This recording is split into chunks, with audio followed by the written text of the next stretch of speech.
Assalamualaikum and welcome to our forum discussion today where we will be discussing about our big idea, which is educational development bridging regional insights and global innovations.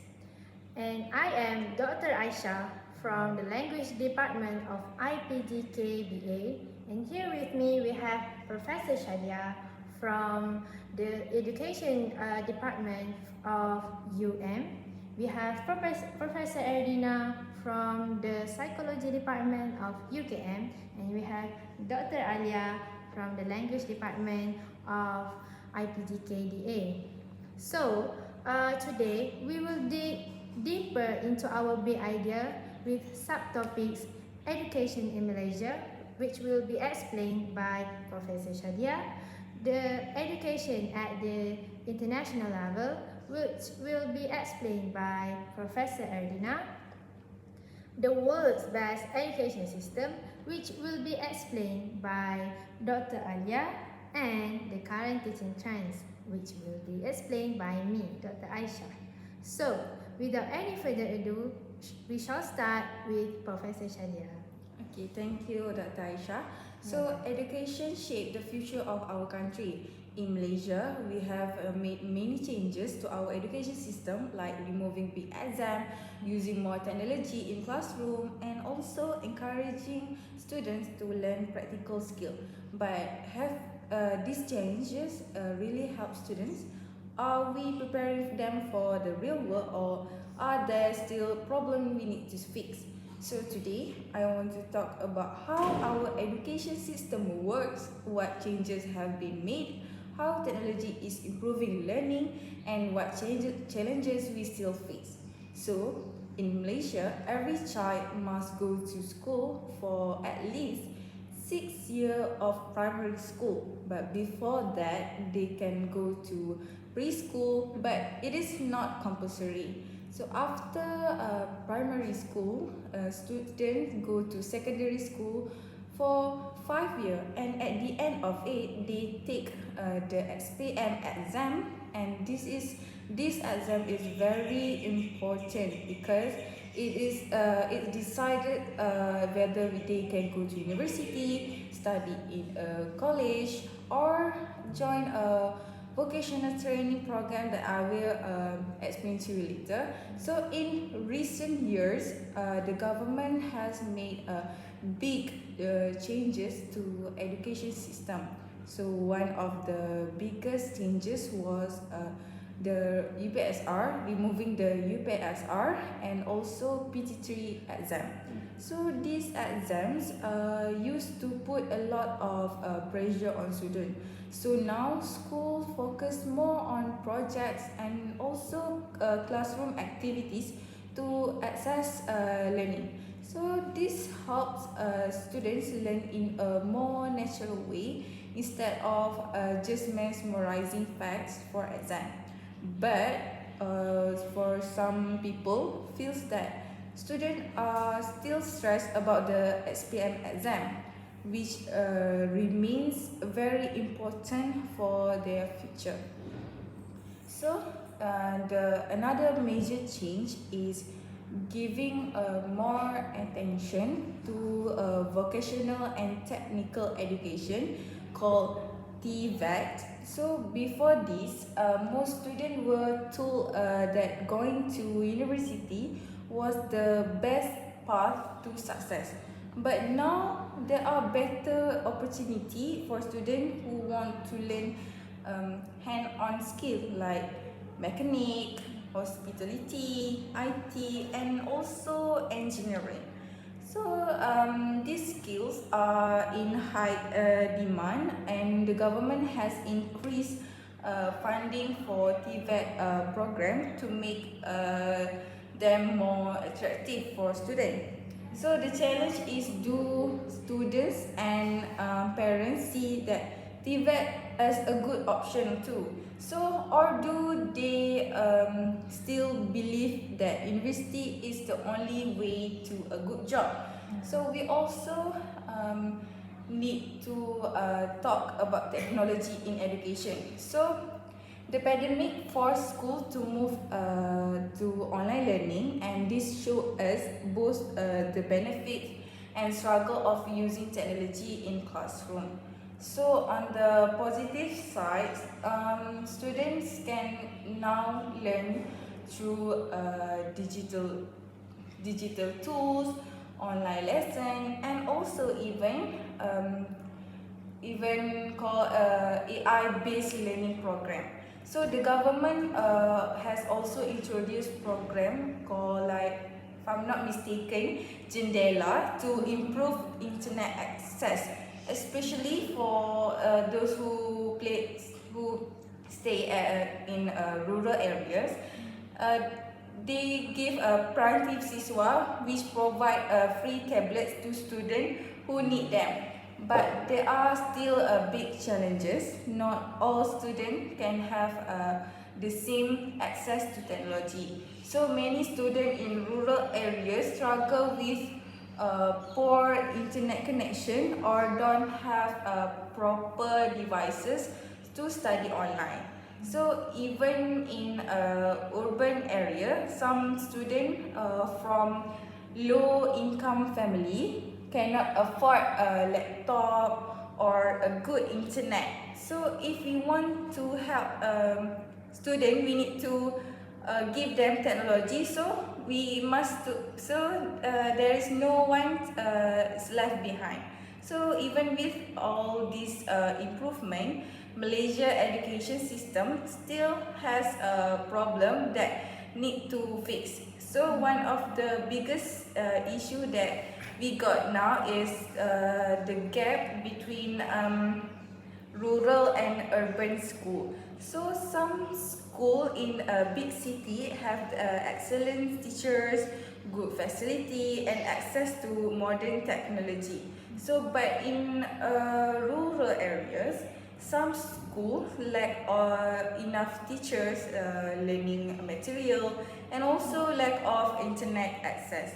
But this make it harder for students in these areas to compete with those in city, which is it is unfair for those who stay in rural areas. So another issue is preparing students for a real job. So many graduate struggle to find works because they lack to the skills that employers are looking for. So schools need to focus. Because of the school focus a lot on academic, but students also need to learn critical thinking, problem solving, and also communication skill.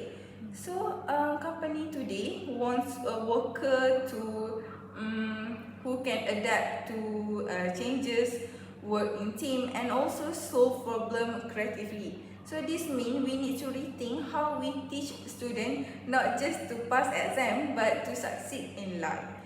So what can we do as an educator? We need to make the TVET more attractive, so more students see it is as a good career path. So we must continue improving digital learning, but also make sure that students have access to it, no matter where they live. And most important thing, we need to focus less on we need to focus less on memorization and more skills that help a student in a real world. So before I end my speech, at the end of the day, education is not just about exam, but it is about giving young people the knowledge, skills, and confidence to succeed in life. So if Malaysia want to move forward, we must make sure our education system grows with it. So that's for me. Alright, thank you very much, Professor Shadia, for your remarkable insight. So, Professor Adina, can you also share some of your opinions and also your insight on the education at the international level? Thank you, Dr. Aisha. So now I'll be talking about education at the international level. Around the world, education systems face similar challenges, but many countries have developed its own way to innovative solution that we can learn from. So now let's explore global trends, success stories, challenges, and how actually Malaysia can benefit from this lesson. So first, global trend in education. Let's look at some global trend. One major trend is the use of technology in education. Many countries are using artificial intelligence, or more known as AI, to personalize learning. For example, AI-powered tutoring system adapt to each other's student learning style and also help students to understand the tough topic better. This is already used in some other universities to improve teaching and also their grading system to make it look more easier. So another trend is also the focus on practical skill. Many universities worldwide are including hands-on learning activities in their program. They are not just a memorization. So this actually helps our students to gain better skills so they can use in real life job. Lastly, there are a growing emphasis on inclusive education. Schools are working harder to ensure that all children, no matter what their background or ability is, to have equal access to education. This is especially important for reducing inequality in our education. So the next one, I will be talking about success stories from the other country. Now, let me share some success story. You guys may know that Finland is the top global of education. Yes. So Finland is often seen as a leader in our education.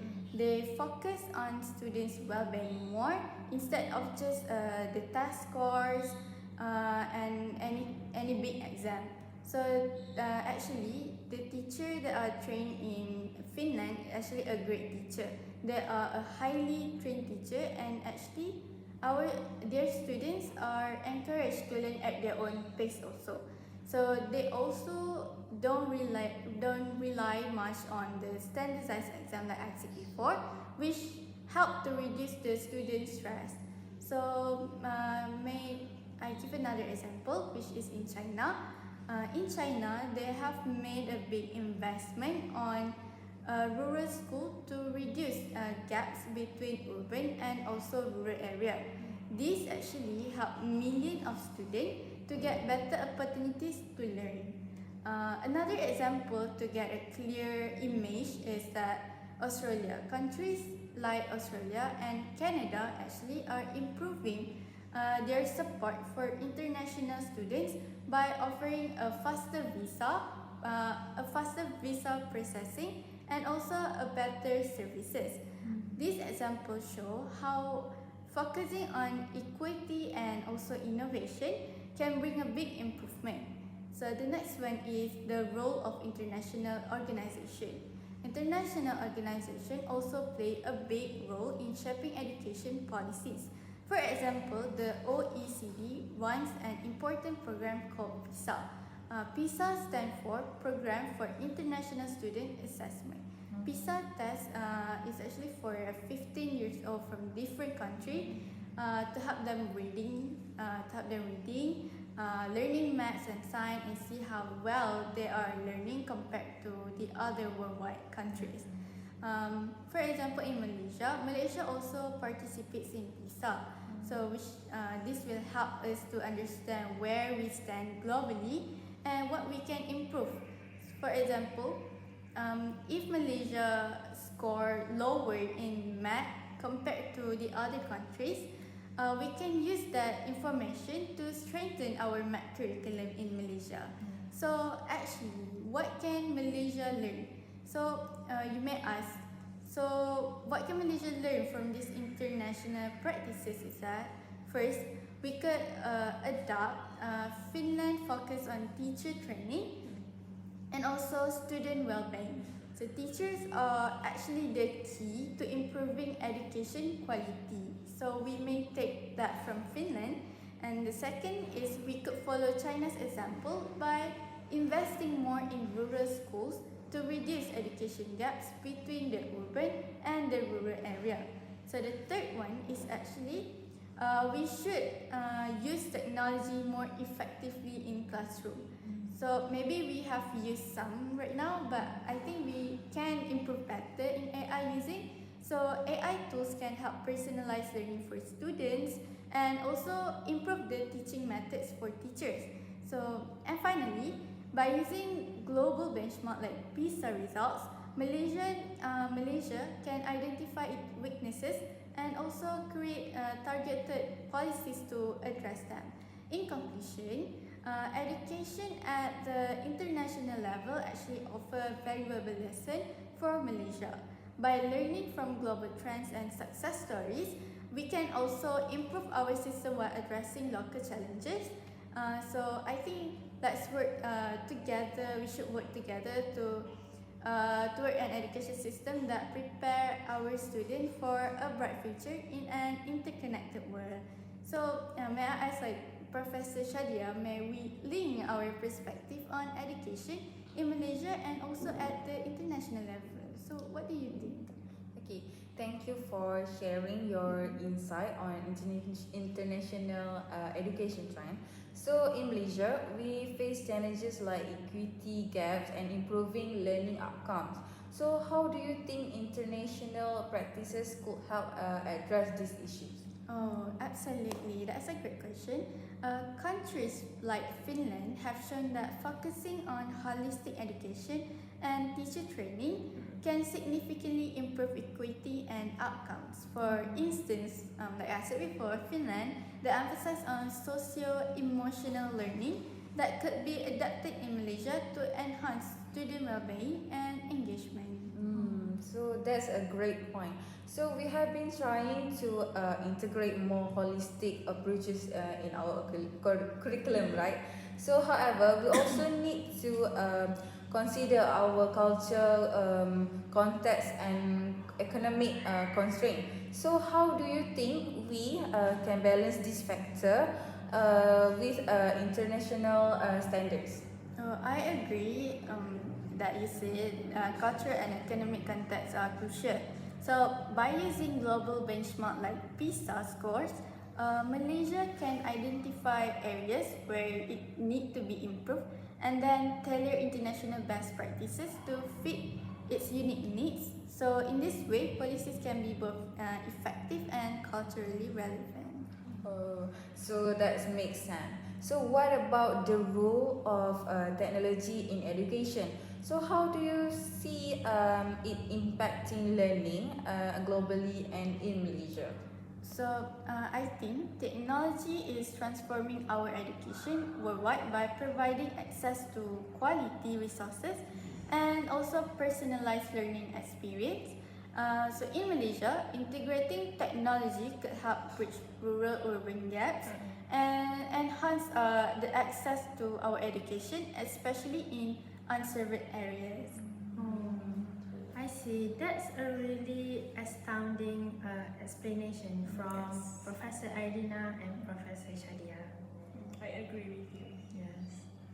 So now, shall we move on to the world's to discuss about the world's best education system that will be explained by Dr. Alia. Dr. Alia, Sure. Thank you, Dr. Aisha. Yes. So, when we talk about the world's best education systems, we often wonder what makes them so successful. Yes. Is it their test scores, their curriculum, or the way they train their teachers? So while different countries have different approaches, there are some key characteristics actually that consistently define top performing education systems. So these basically include a well-structured curriculum, high-quality teachers, and not also strong student support systems to ensure every child has an equal opportunity to succeed. So the two countries that pop up in my mind when you say about the world's best education system is the one that Adina mentioned earlier, which is Finland, and the other one is Singapore. So why Finland is really included in the top in world best education, because actually Finland is a student-centered approach education. They use a student-centered approach education system, which is this is kind of unique aspect of Finland's system, because it's this system basically focus on the student well-being, as said from Arina before, because in Finland students experience shorter school hours, which allows them more time for rest, hobbies, and self-exploration. And secondly, they also experience longer recess time rather than in Malaysia. We only have 15 minutes, right? Yes. Because there are some research shows that play and movement can improve their learnings and also reduce the stress in studying.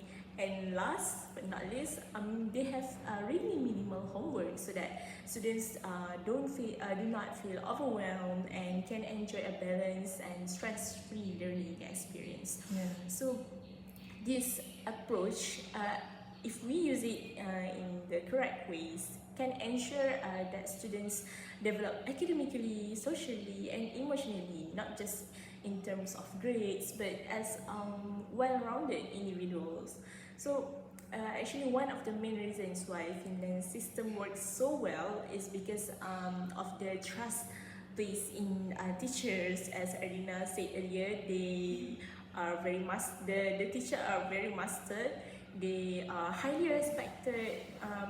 Teaching is considered as a highly respected profession, and all teachers are required to hold at least a master's degree. Not only that, but they also have the freedom to design their own lesson plans based on their students' need, based on their student capability, instead of following a standard rigid national curriculum. So this level of trust actually allows teachers to be innovative and flexible, making the learning process more engaging and meaningful for students. So that about Finland. The second country is Singapore, which use a system of discipline and excellence in their education.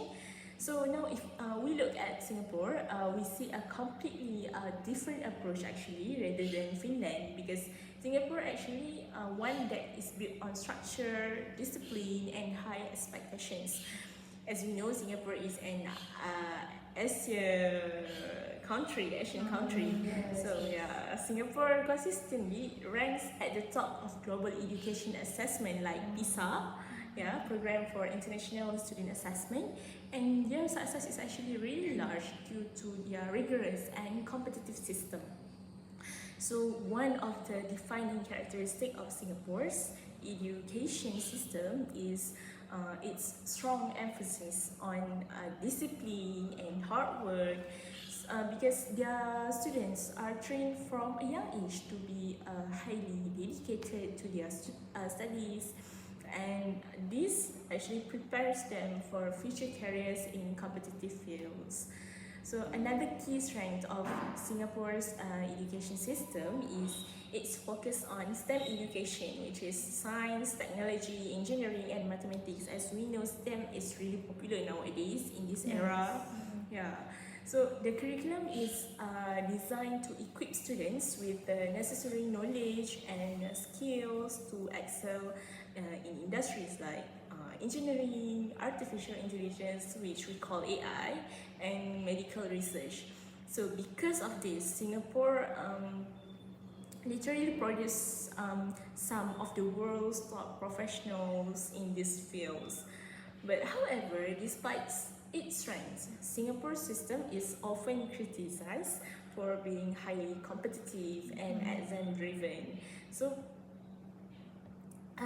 this, when we think about it, we can think about an important question, that how can we measure excellence beyond just test scores, right? Yeah, Finland didn't use the test, but compared to Singapore, right? So a truly successful education system is not just about producing students who score well in exams, but it's about preparing them for real world challenge. So excellence in education should also be measured by factors such as problem solving skills, like we need to think that can students think critically and find creative solutions to complex problems, and secondly adapt their adaptability to the new situations and continue learning independently, and lastly emotional intelligence. Okay, do they have the resilience and communication skills needed to succeed in life? So these countries with the best education system actually focus on developing these real world skills rather than just memorization and rote learning. So actually, one of the most effective ways to improve an education system is by adopting evidence-based teaching practices. Actually, research shows that the following the some methods can lead to better student outcomes, which is firstly active learning, where students are encouraged to participate in discussions, problem solving, and hands-on activities rather than just passively listening to lectures. So in this way they are not being sleepy in the class, and they are active in the class, right? Secondly is inquiry-based learning, which encourages students to ask questions and explore topics in depth rather than simply memorizing the facts. Yes. And then personalized instruction, where teachers recognize that every student learns at a different pace and adapt their teaching methods accordingly. In addition to these strategies, investing in teacher development is also crucial in high performing countries. Teachers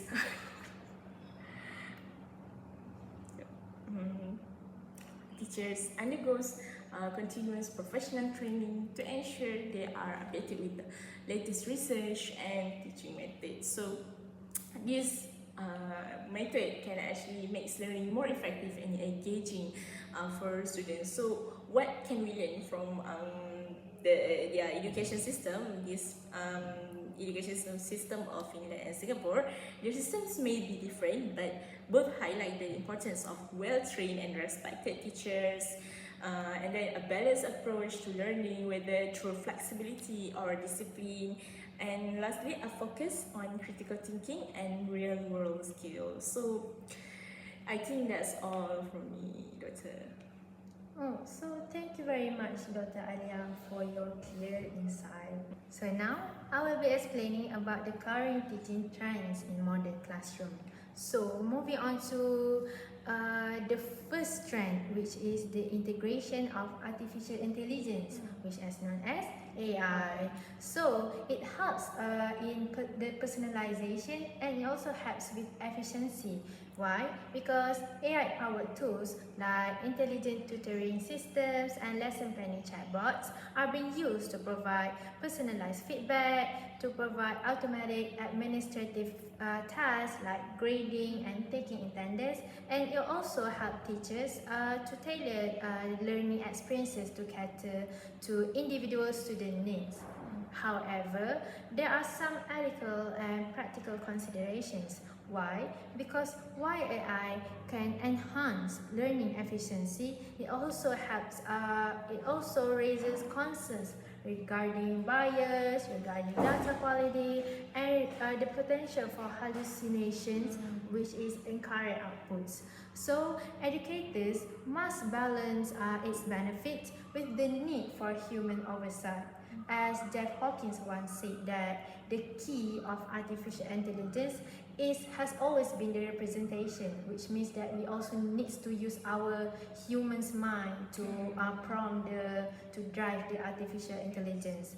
So to give you an example, initiatives like the Oak National Academies AI lesson planning to show us how AI can reduce lesson preparation time for teachers, allowing teachers to focus more on direct student interaction so that it can help with their interactions with students.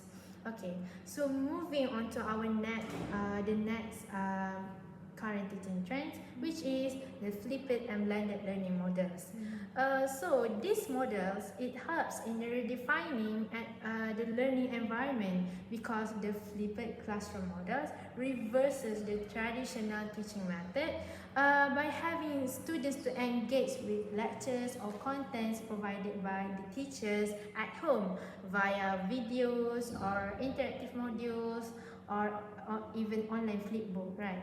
So, and then they can apply what they have learned from the content they have learned at home through activities in a classroom, like the problem solving activities, discussions, and collaborative activities using their creative and critical thinking skills. It also helps with enhancing engagement between students and teachers. Why? Because this approach encourages active learning within the students, helps the student to gain deeper understanding of what they have learned, and also encourages peer collaboration between the students, although it also requires reliable access to technology and well-designed at-home content. So it may be hard for students who doesn't have the access to learn properly about the contents at their home. Yeah. So the next trend is professional development and teacher training. As continuous learning for educators is important because as new technologies in our modernized era and emerge and teaching models also emerge, ongoing professional development becomes essential. So teachers are increasingly expected to adapt their instructional methods to their students, and they also have to integrate the use of digital tools into their classroom, into their teaching methods. However, these developments also needs policy and guidance need. Why? Because there is a growing call for state and federal policies to support training in emerging technologies like the use of AI, ensuring that the educators are equipped with the skills and resources needed to implement these trends effectively and relevantly. For instance, I give you initiatives such as those advocated by Teach Plus highlight the need for standardized training on AI in education to prevent the misuse of it, and it also ensures the equitable access for all. So moving on to our next trend, which is expanding open educational resources (OER) and open education practices. So the use of these resources and practices helps in expanding access and equity to our students. Why? Because open education movements promote the use of free, accessible and high quality educational materials and practices that removes the barriers to learning of the students. So this includes MOOCs, which stands for Massive Open Online Courses, and also open textbooks and also collaborative online courses, which all of these can help us in democratizing education. So this use of the use of this trend helps in collaboration and sharing the educational materials across institutions and borders, because educators can create the best practices and innovative ideas for their teaching method, leading to a more inclusive and adaptable teaching methods. Moving on to the next teaching trends, which is the integration of digital tools in pedagogy. So, this integration can help in enhancing collaborative learning because digital platforms such as virtual classroom, as you all know, Google Classroom, learning management systems, and interactive apps like quizzes and Kahoot. It support not only content delivery of the teachers, but it also enable real-time collaboration and communication among students and between teachers and students. It also helps in transforming teachers' roles. Why? Because with these technologies handling routine tasks for the teacher, teachers are more prone to shift their roles as facilitators and mentors, guiding deeper inquiry of understanding for students, and also helps to develop the critical thinking of the students rather than simply delivering the content of learning. Um, so, moving on to the next trend, which is the innovative assessment methods. This method use the data-driven feedback, which is the new assessment tools using digital platforms allow teachers for giving their students a more formative and immediate feedback. So this adaptive testing system and real-time analytics helps in identifying helps teachers in identifying student learning gaps and problems, so that the instruction to improve the students' learning can be adjusted quickly.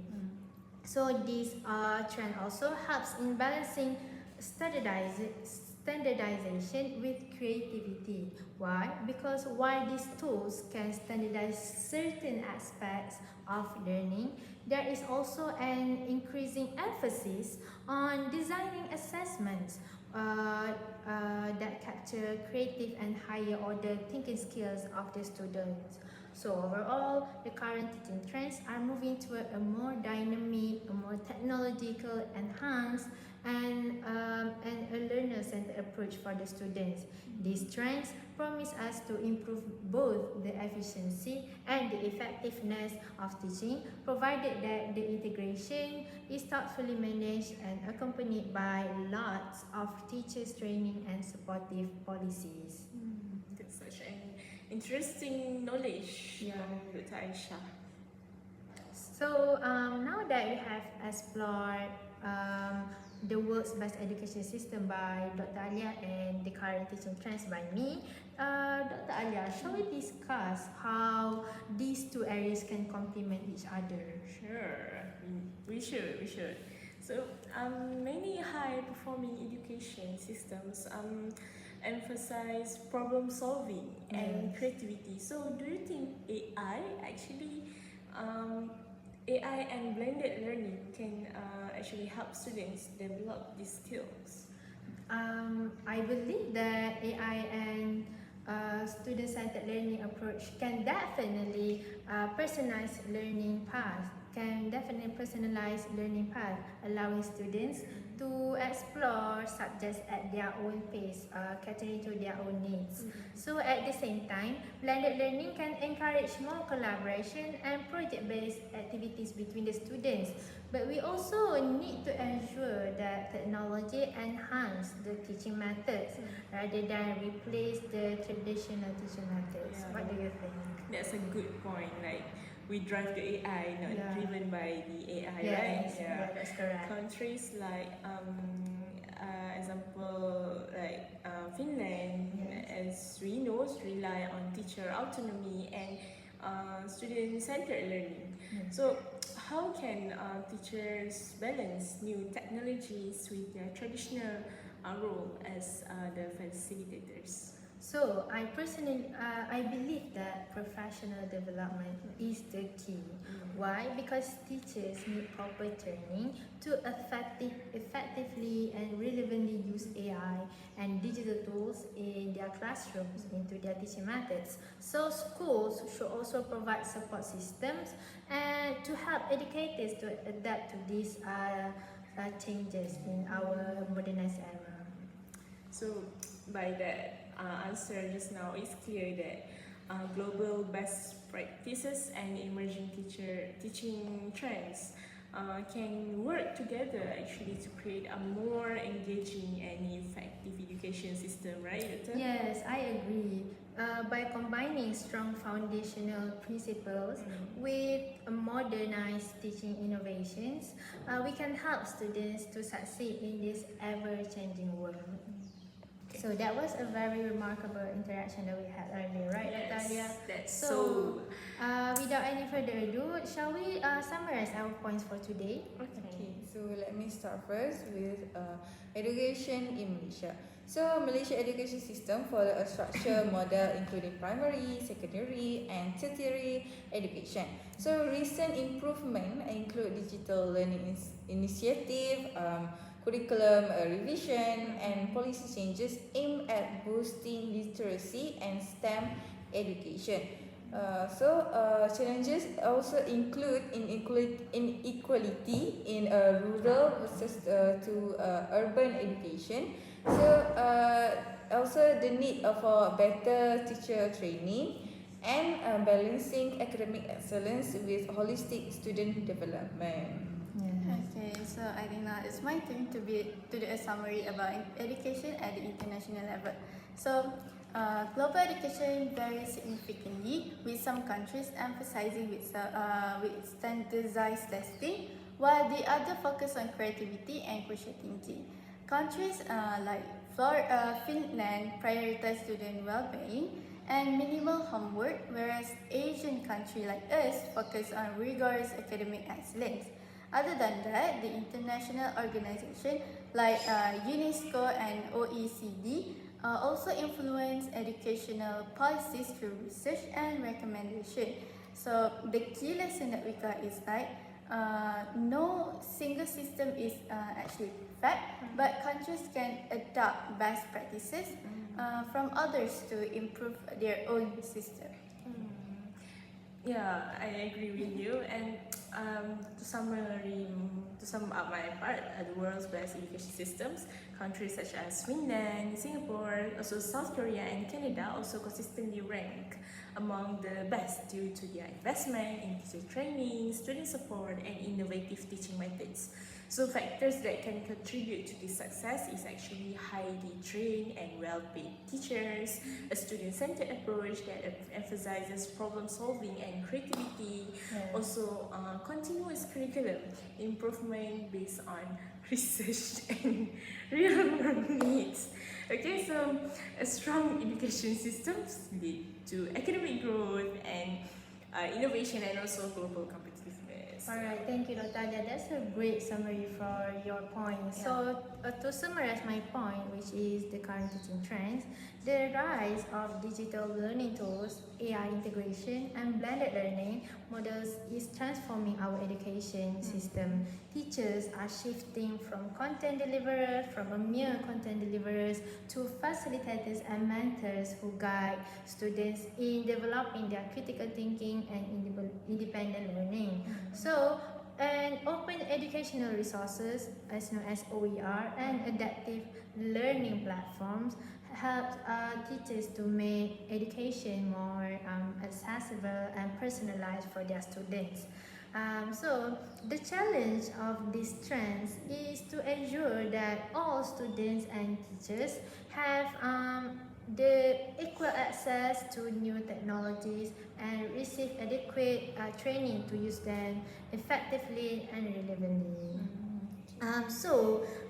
Before we do our final closing remark, I have a question that I got from our audience, which says, how can Malaysia adopt best practices from top education system while addressing its own challenges? So, who wants to answer this question? I think I have an answer for that. Oh. So, as we know, education plays a crucial role in shaping a nation's future, and some countries consistently rank among the best due to their strong investment in teacher training, student support, and innovative teaching methods, like Finland, Singapore, South Korea, and also Canada have set high standards in education. And their success is actually driven by several key factors. One of them is they prioritize highly trained and well-paid teachers. We also mentioned this point many times in this forum, right? And in these countries, teaching is considered a prestigious profession, and educators receive extensive training to ensure they can provide the best learning experience for their students. And secondly, they adopt a student-centered approach that emphasizes problem solving, creativity, and critical thinking rather than just rote memorization, just giving the facts, alright? Yes. So yeah, this method really helps students develop skills that are essential in today's fast-changing world. So a strong education system does not just benefit students actually, but it also can contribute to economic growth, innovation, and global competitiveness. So when a country invests in education, it actually builds a skilled workforce, encourages new ideas, and strengthens its position on the world stage.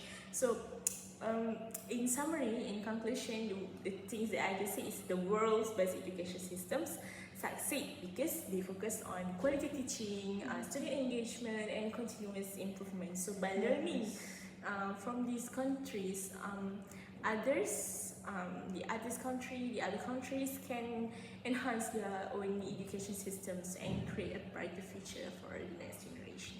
Alright, thank you, Dr. Alia, for a very amazing answer to that question.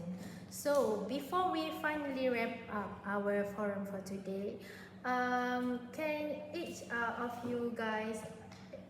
you all provide a closing remark to wrap up our forum for today?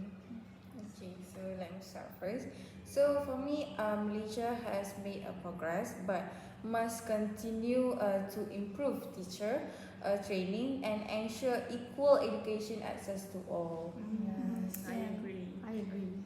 I agree with you, Professor Shadiab. In my opinion also, learning from international education models can help Malaysia refine its policies and teaching approaches. Yes, Right. So, what about you? That's a great opinion. From my perspective, a strong education system requires long-term commitment, actually investment in educators and continuous adaptation to global changes. Yes, I truly agree with you. For me, I believe that modern teaching trends are promising, but they must be implemented carefully with proper teacher training and policy support. Yeah. So that is all. I think that is all from us for today's forum discussion, and thank you very much.